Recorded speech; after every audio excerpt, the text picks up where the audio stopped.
Bom dia, pessoal, tudo bem?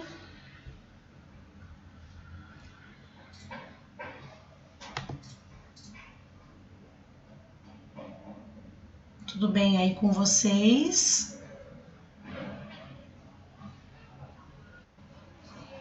Bom dia. O chat está desabilitado. Então, esse é um grande problema. Eu dei aula no terceiro médio, na primeira aula, e os alunos não conseguiram usar o chat.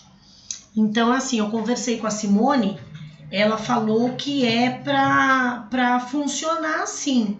No meu aqui aparece a barrinha branquinha, tá? Alguém digita alguma coisa no chat para ver se aparece aqui no meu, por favor. Não tem como digitar. Aparece assim, ó. Vocês têm que passar o cursor em cima do meu nome. Vê se vocês conseguem. O terceiro A conseguiu. Mas aí vai mandar direto para você. Então, para mim, se vocês tiverem alguma dúvida, alguma coisa, tem que aparecer para mim, né? Eu achei que era chat normal. Então, mas é estranho, porque tem professor que está conseguindo. O meu não está indo, tem outros professores que também não conseguem, então é estranho. Deixa eu ver aqui mais opções, ver detalhes da reunião.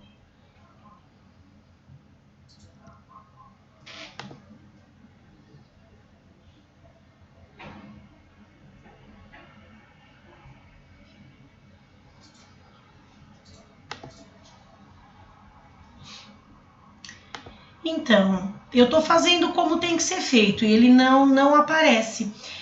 O pessoal do terceiro A também teve essa dificuldade comigo.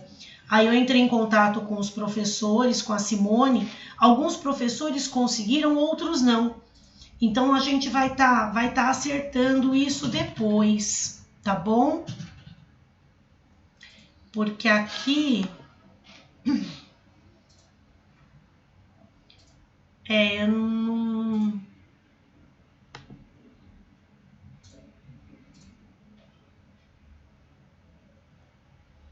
Não sei, gente. Olha, tá confuso, né?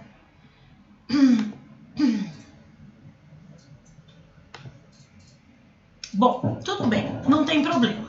Nós temos correção de exercícios, certo? Então vamos lá, vamos fazer a correção. O aluno que tiver alguma dificuldade para estar me perguntando alguma coisa, depois acessa, tá? Tá sendo gravado. Mas assim, no terceiro A, os alunos, eles conseguiram, eles falaram que eles passaram o cursor em cima da minha foto ali, do meu nome, e aí eles conseguiam digitar alguma coisa. Só que só eu via, né? Quando é alguma dúvida, alguma coisa. Agora, não sei, ó, vejam se aparece aí para vocês esse bom dia meu. Peraí. Vejam se vocês enxergaram aí. Sim, dá pra ver. Vocês viram um bom dia que eu mandei?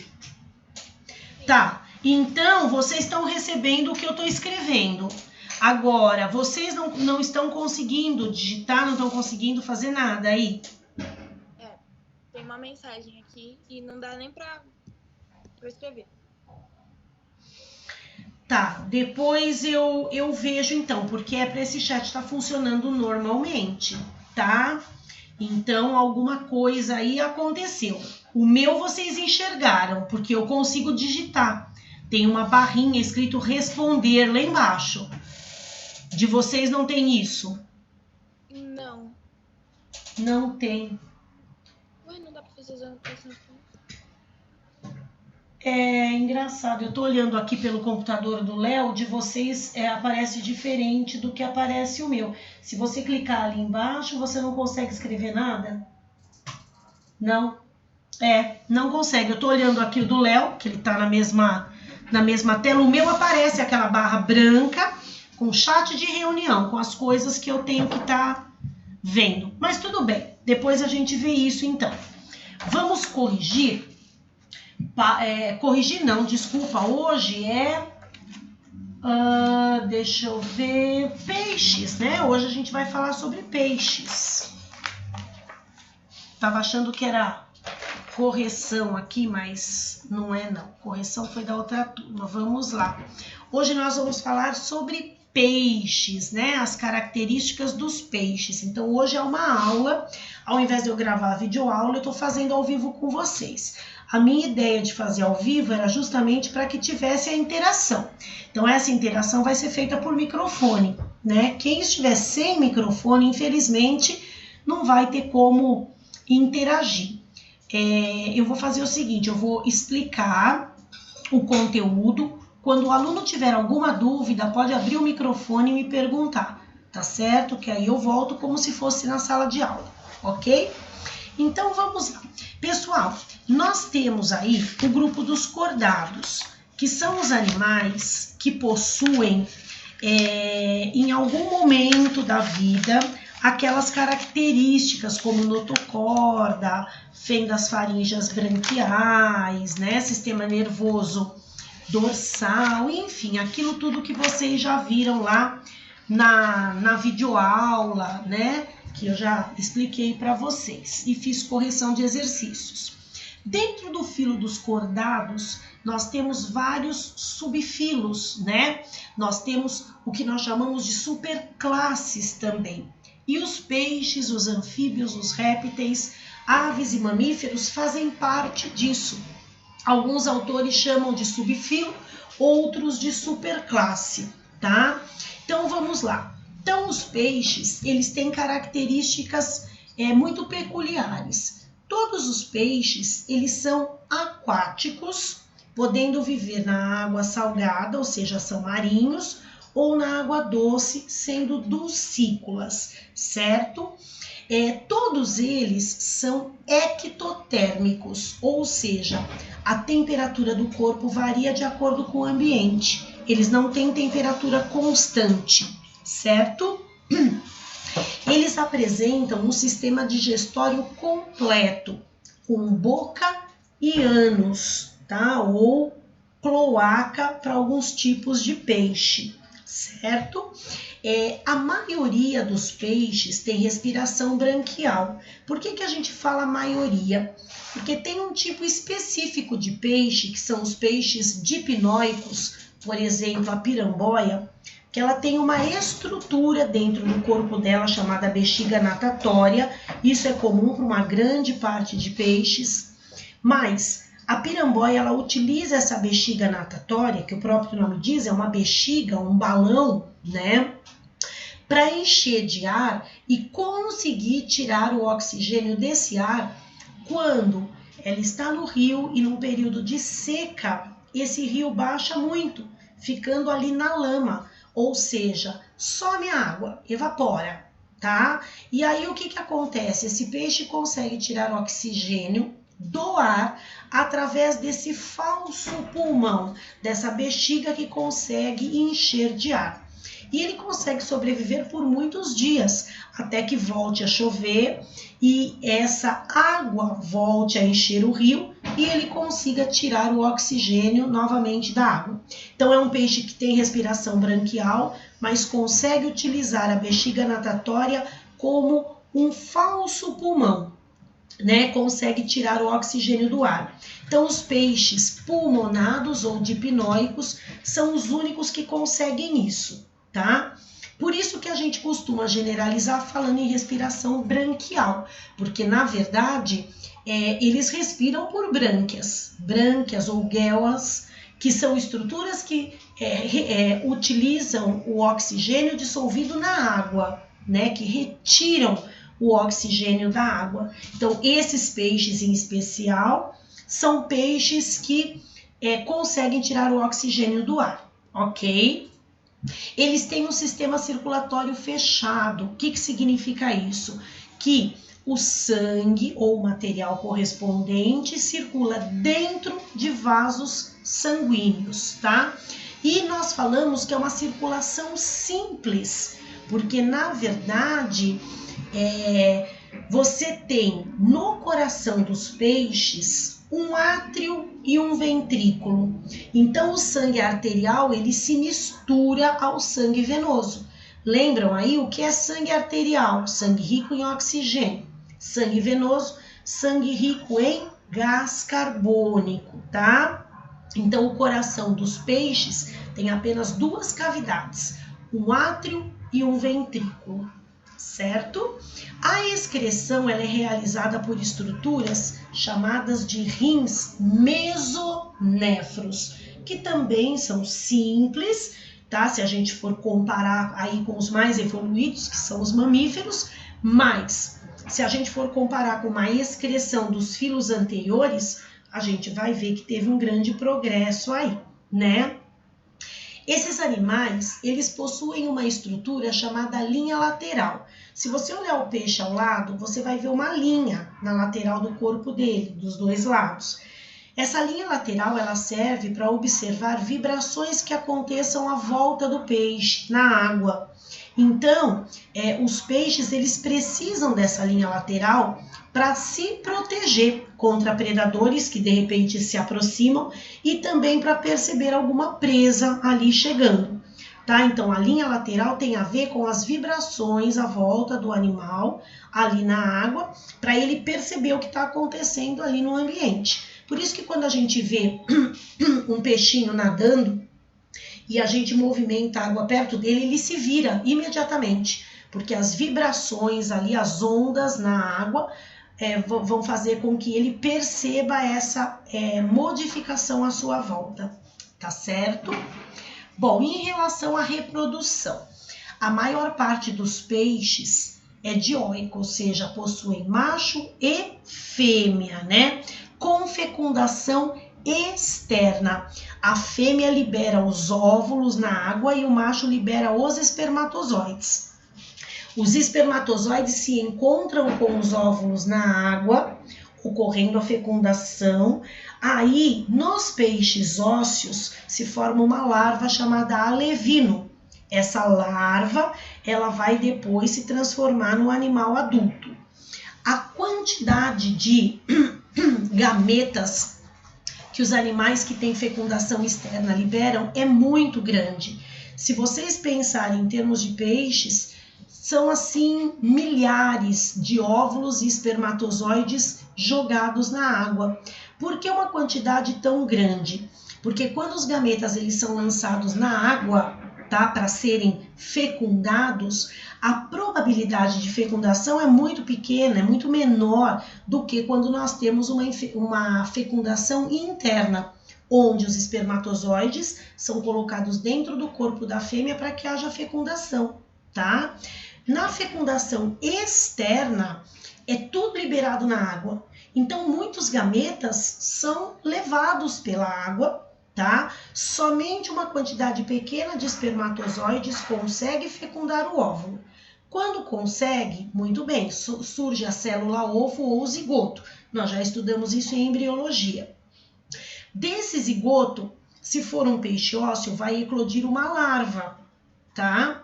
Essa larva, o alevino, ela serve de alimento para muitos animais ali. Então, a probabilidade dessa larva se tornar um adulto é pequena também. Então, vejam, daqueles milhares de óvulos e espermatozoides, uma quantidade pequena conseguiu ser fecundada. Uma quantidade menor ainda conseguiu chegar a se transformar em alevino, porque muitos ovos também são usados como alimento. E desses que se transformaram em alevinos, uma quantidade menor ainda chega à fase adulta. Então, é por isso que a eliminação dos gametas é muito grande, porque só uma parte muito pequena chega à fase adulta. O resto se perde pela água, morre, serve de alimento para outros animais e assim por diante. Os peixes cartilaginosos, eles possuem um tipo diferente de reprodução. A reprodução deles é com fecundação interna e o filhote ele é gerado dentro do corpo da fêmea, como a gente vai ver agora na comparação entre as duas classes de peixes, né? Osteichthyes ou peixes ósseos e Chondrichthyes e peixes cartilaginosos, tá? Voltando só, quando a fecundação é interna, a quantidade de gametas é menor, a probabilidade de fecundação é maior e o desenvolvimento também se faz muito mais, de uma forma muito mais fácil do que quando ocorre fora do corpo da fêmea, tá? Por isso essa diferença. Por isso peixes ósseos liberam tantos gametas e peixes cartilaginosos não, porque a fecundação é diferente, uma é externa, outra é interna, tá? Agora a gente vai ver aqui, pegando pelo LIP, eu já falei aí das características principais. Deixa eu ver se faltou alguma coisinha aqui.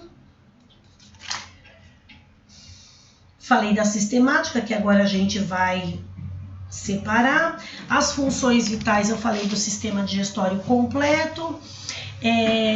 Uma coisinha só que eu acabei esquecendo de comentar, os peixes cartilaginosos, eles têm uma dobra no intestino chamado válvula espiral. Essa válvula espiral faz com que o alimento, quando ele passe pelo intestino, ele não passe direto. Ele entra, essa válvula é uma dobra, tá? Então ele fica mais tempo em contato com as paredes do intestino, fazendo com que os nutrientes possam ser melhor aproveitados. Quanto mais tempo o alimento, os nutrientes estiverem ali na parede do intestino, mais absorvido ele vai ser. Então, quando você tem um sistema digestório no qual o intestino é reto, o alimento passa de forma muito rápida. Então, o animal ele não consegue pegar todos os nutrientes que ele precisa, tá? Então, ele tem que comer toda hora para conseguir pegar esses nutrientes. Quando você tem alguma estrutura que dificulte a passagem disso, ou seja, não é dificultar, é demorar um pouco mais, fazer com que fique mais tempo em contato com as paredes. Então, aí a absorção é melhor, tá? Então, os peixes cartilaginosos têm essa válvula espiral. Os peixes ósseos terminam o sistema digestório em ânus e os peixes cartilaginosos em cloaca, tá? A cloaca é uma estrutura onde o animal ele faz o contato sexual, onde ele tem a eliminação de excretas e onde ele tem a eliminação do filhote, tá? Ou, no caso de outros grupos que possuem cloaca e que são ovíparos, a eliminação do ovo. Nesse caso, como os peixes cartilaginosos, eles não põem ovos, o filhote se desenvolve dentro do corpo da mãe, então essa cloaca serve para a expulsão do filhote, tá? Falei aqui, né, do sistema respiratório por brânquias, alguns têm lá um pulmão adaptado, sistema circulatório eu já falei, excreção também, e do sistema nervoso, os peixes eles possuem um pequeno encéfalo, né, fazendo parte do sistema nervoso central, e uma medula espinal, na região dorsal, como todo cordado, né? Em relação a órgãos dos sentidos, né? A orelha que fica lá dentro, né? A orelha interna, ela tem a ver com a parte de equilíbrio, né? Então, ajuda no equilíbrio do animal. Eles têm uma visão bem desenvolvida, até mesmo porque precisam disso, né, para conseguir alimento. Deixa eu ver. O olfato, né, que ele é quimiorreceptor, ele percebe as partículas dissolvidas na água em relação ao odor, tá? Falei da linha lateral também. Muito bem. Agora eu vou falar para vocês pegarem o livro de atividades, página 19.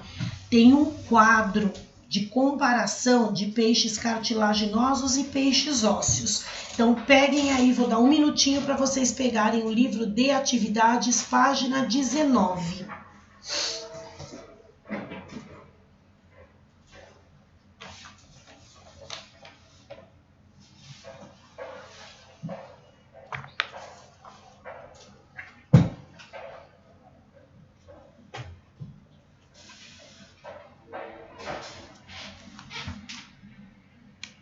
Vocês estão vendo aí um quadro, classificação dos peixes, condrictes e osteíctes. Condrictes são os peixes cartilaginosos, aqueles que têm o esqueleto formado por cartilagem. Osteíctes são os peixes ósseos, que têm o esqueleto formado por células ósseas.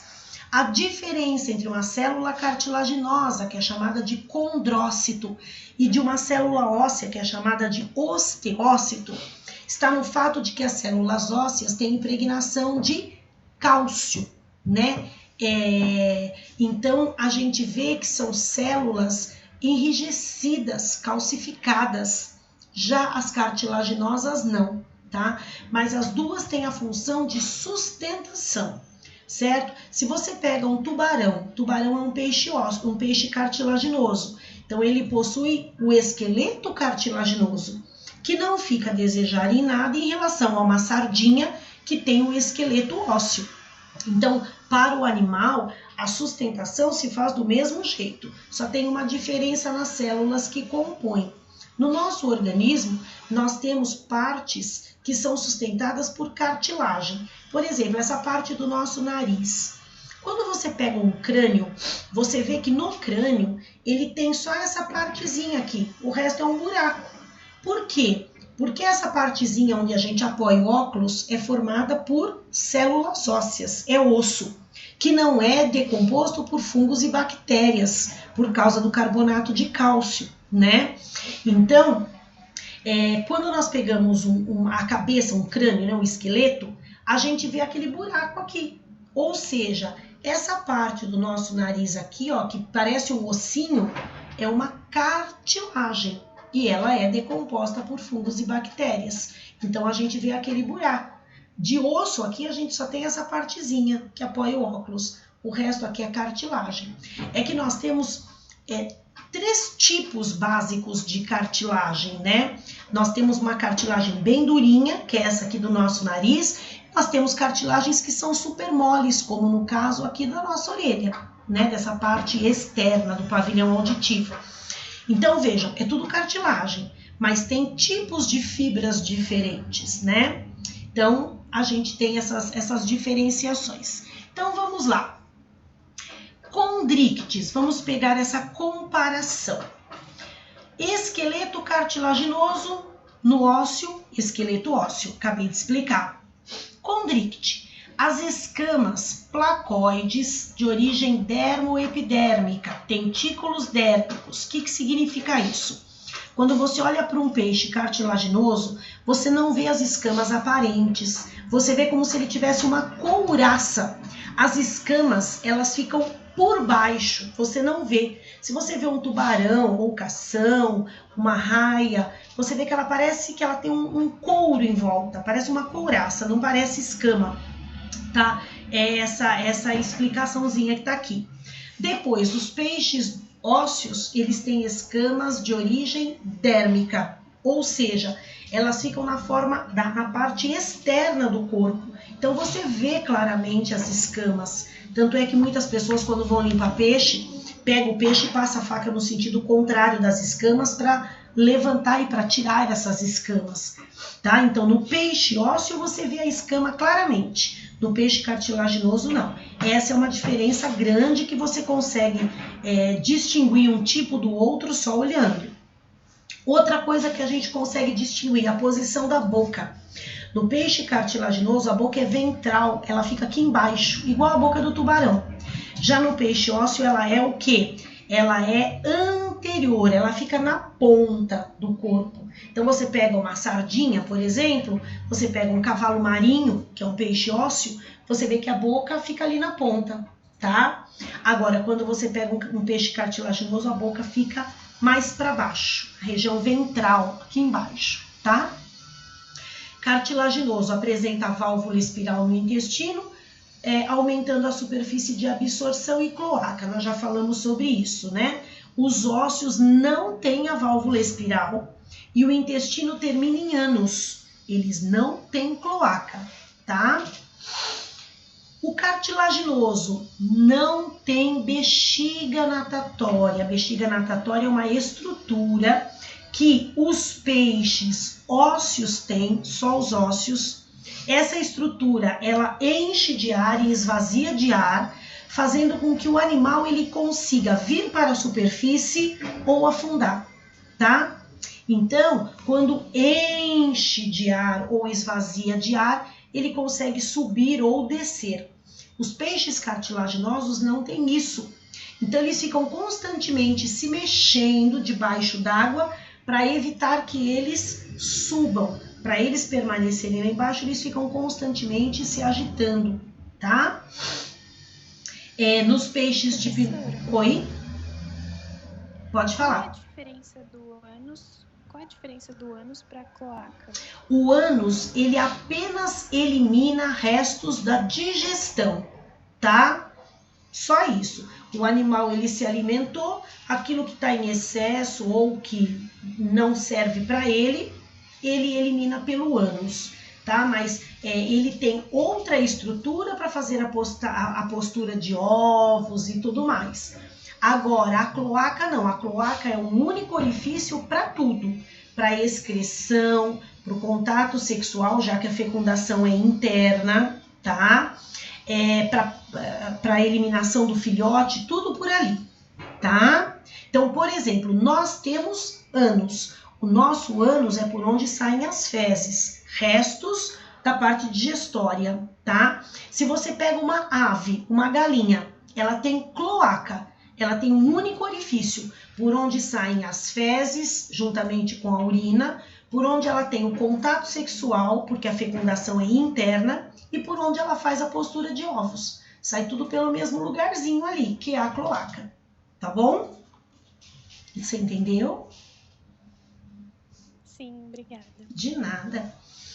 Então, vamos lá. Aqui, em relação à bexiga natatória, os peixes dipnoicos, que eu falei para vocês, ou pulmonados, a bexiga natatória, ela funciona como um pulmão primitivo, um pulmão adaptado, tá certo? Bom, os peixes cartilaginosos, eles têm como principal substância que eles excretam a ureia. Já os peixes ósseos, a amônia. Então, quando as células fazem aquela reação toda do oxigênio com os nutrientes para gerar energia, enfim, aqueles restos do metabolismo celular que são excretados, eles podem ter composições diferentes. Então, aqui, os condríctes ureia, os osteíctes amônia, tá? Esse é o principal, não é só esse, tá? No caso dos condríctes, eles têm de 5 a 7 pares de brânquias localizadas em câmaras separadas, com fendas que se abrem diretamente para o meio exterior. Quando a gente pega um tubarão, sempre que a gente fala em condrícte, a gente lembra do tubarão. A gente vê aquelas fendas, aqueles cortes, tá? São as fendas branquiais, ali 5 a 7 pares, tá? Dos ladinhos ali. Já os ósseos possuem apenas 4 pares de brânquias e esses 4 pares, eles são situados todos dentro de um único orifício, de uma única câmara. E essa câmara, ela tem uma membrana que recobre, chamada opérculo. Quando a gente vê um peixe ósseo, por exemplo, a gente vê aquele negocinho fazendo assim nele. Dá a impressão que são 2 orelhinhas mexendo. Aquilo não são orelhinhas.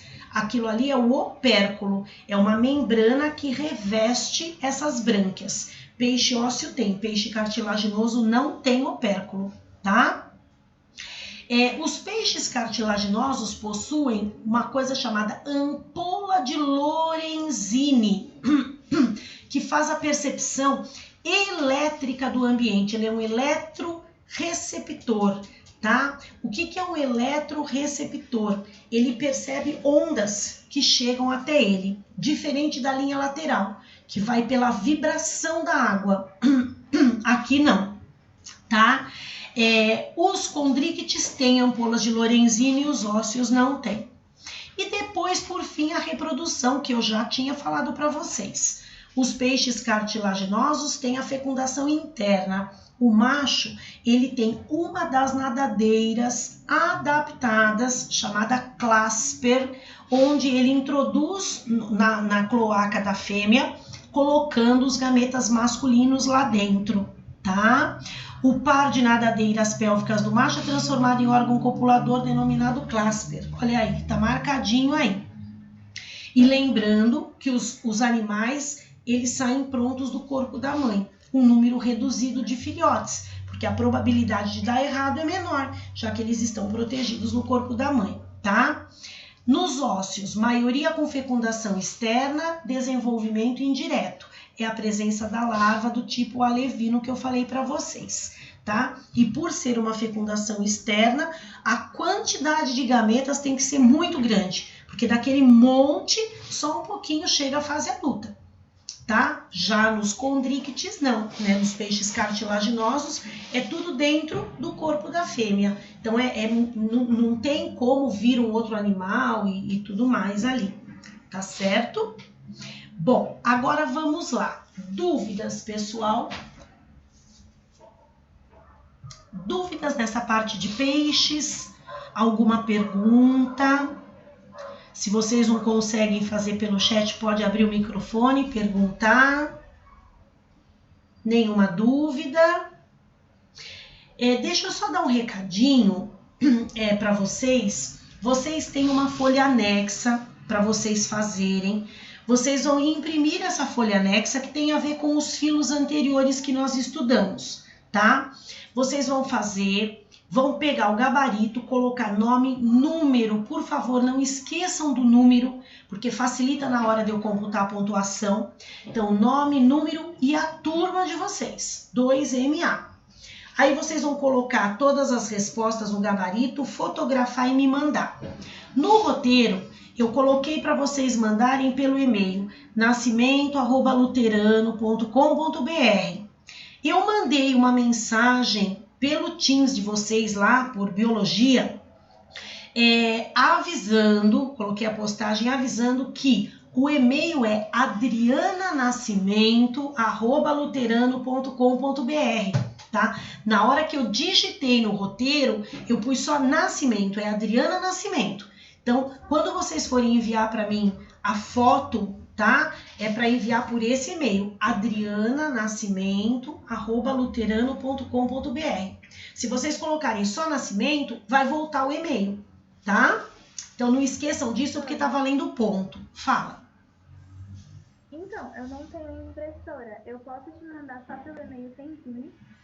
Tá, o que você vai fazer então? Isso vai acontecer com muito aluno, tá? Quem tiver sem impressora, vai abrir a folha, abre no computador mesmo, pega uma folha, coloca nome, número, série, atividade de biologia. Aí você faz como se fosse um gabarito, tá? Questão 1, letra tal. 2, letra tal. Faz um embaixo do outro. Aí você fotografa essa folha e me manda. Mas por que eu preciso copiar de novo, sendo que já tem um pronto digitado? Mas copiar o quê? É só copiar um gabarito e colocar as respostas do lado no Word. Sim, é isso que eu falei, isso. Ah, tá. Eu entendi que você queria que eu copiasse no papel. Não, as questões não, você vai fazer só o gabarito. Você vai abrir as questões do computador, aí você vai ler a questão, vai responder, vai pôr só no gabarito a resposta e vai me mandar. Tá? Não tem o porquê copiar tudo, imagina, tá? Aliás, mesmo quem tem impressora, se quiser fazer isso, sem problemas, não precisa imprimir tudo se não quiser. Abre no computador as folhas anexas, né? Você abre, você vai ler ali a questão, vai ver as alternativas, aí você pega uma folha, identifica, né, nome, número, turma, atividade de biologia. E aí você põe os números, né, 1, 2, 3, 4 e vai pondo só a resposta na frente. Você vai fotografar só esse gabarito e me mandar. Certo? Tudo bem, gente? Então tá ótimo. Então quem não tiver impressora ou quem não quiser imprimir, não tem problema. Faz numa folha o gabarito e me manda só a foto do gabarito. Olhem aí que vocês têm prazo para isso, tá? Cuidado para não passar o prazo, porque passou do prazo eu não aceito, tá? E vocês vão ter trilha pedagógica também. Essas trilhas já estão liberadas desde a semana passada.